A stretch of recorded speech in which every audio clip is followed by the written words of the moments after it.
Vamos a analizar la solución clásica para desafío de RK3, que consiste en validar una cadena que tiene paréntesis, llaves y corchetes para saber que están anidados correctamente y que todos están abiertos y cerrados correctamente. Esta solución está programada en Python y por empezar definí una serie de funciones para encapsular las condiciones necesarias en el algoritmo. Esto nos va a dar legibilidad. Tenemos una función isOpening que va a recibir un carácter y nos va a decir si es un carácter de apertura. Básicamente lo que hace es preguntar si es una apertura de llave, de corchete o de paréntesis, y en ese caso va a dar verdadero. De la misma forma tenemos un isClosing que va a decir lo opuesto. Si es una de cierre nos va a decir que sí. Una función a la cual le vamos a pasar el carácter que estemos analizando en ese momento y también el último que tengamos en la pila, eso lo vamos a ver después. El punto es que de entre estos dos caracteres lo que me va a decir es si uno es la contraparte del otro, si la llave de cierre corresponde a la llave de apertura, si item es un bracket de cierre, un corchete de cierre, la contraparte debe ser el corchete de apertura. Finalmente tenemos una función canOpen que lo que nos dice es si un ítem corresponde a la apertura del otro. Por ejemplo, puedo abrir un ítem si el anterior fue el mismo tipo. Puedo abrir una llave, un corchete o lo que sea si el anterior fue el mismo tipo de símbolo. Puedo abrir un paréntesis si el anterior fue un corchete. Puedo abrir un corchete si el anterior fue una llave. Y puedo abrir una llave siempre y cuando anteriormente no tenga nada. Ahora veamos la función validate, que es la que resuelve el problema principalmente. Va a recibir una cadena de entrada que llamamos input. Luego tenemos el uso del stack o pila, que en Python se utiliza directamente una lista. Estos corchetes lo que hacen es crearme una lista vacía. Y luego voy a utilizar solamente los métodos push y pop para utilizarlo como si fuera un stack. Vamos a recorrer toda la cadena, carácter por carácter. Eso lo voy a tener en la variable item o item. Si el carácter es de apertura, voy a hacer una cosa. Y si no, voy a preguntar si el carácter es de cierre, porque finalmente si no es de apertura ni de cierre, será un carácter inválido y voy a retornar un error. Si es de apertura, lo que voy a hacer es preguntar si ese carácter puede abrirse dado los caracteres que haya anteriormente. Entonces llamo a la función canOpen y le paso el carácter que me acabo de encontrar y también le voy a pasar el último carácter que haya en el stack. Ahora necesito poner esta condición one-liner porque al pedirle a una lista en Python que me dé su último valor, si está vacía me va a dar un error. Primero voy a preguntar if not stack. Esto me va a dar verdadero si está vacío. Entonces en ese caso voy a devolver none. Y si no está vacío va a ir por el else y entonces sí voy a dar el último elemento del stack, es decir, el que está arriba de todo de la pila. Es importante aclarar que esto no está quitando el elemento, yo simplemente necesito mirar cuál es el elemento que tengo ahí. Entonces, si esta función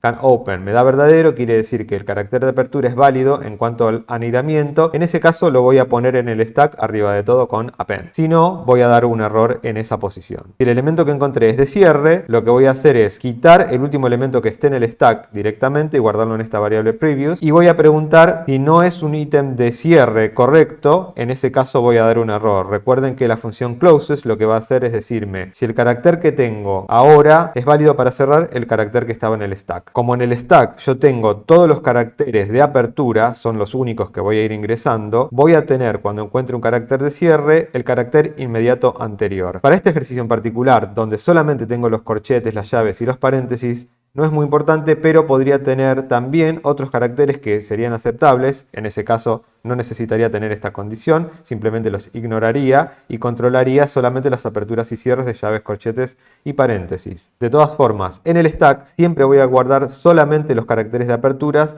de manera que el último carácter que está en el stack arriba de todo es el último carácter abierto de los símbolos aceptados como de apertura y cierre. Cuando encuentro uno de cierre, necesito saber que el que acabo de encontrar es la contraparte del que tengo en el stack. Esto es lo que hacemos en la función isClosing y si eso me da OK, está todo perfecto. Si recorrí toda la cadena sin salir en ningún momento de la función, quiere decir que toda la cadena es válida. En ese caso estoy imprimiendo OK.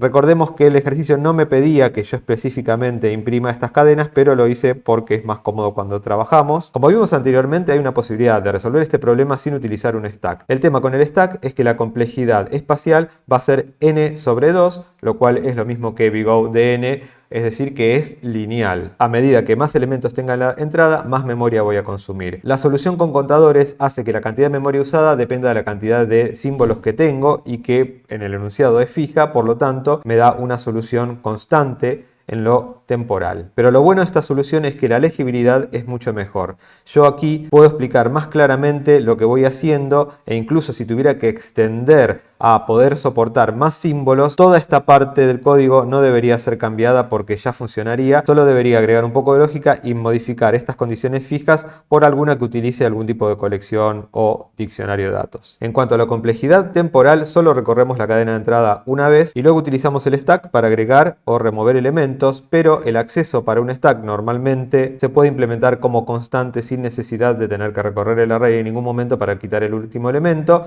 Hay distintas formas de implementarlo, pero en casi cualquier lenguaje va a cumplir esas condiciones. Es decir, que la complejidad temporal es ODN.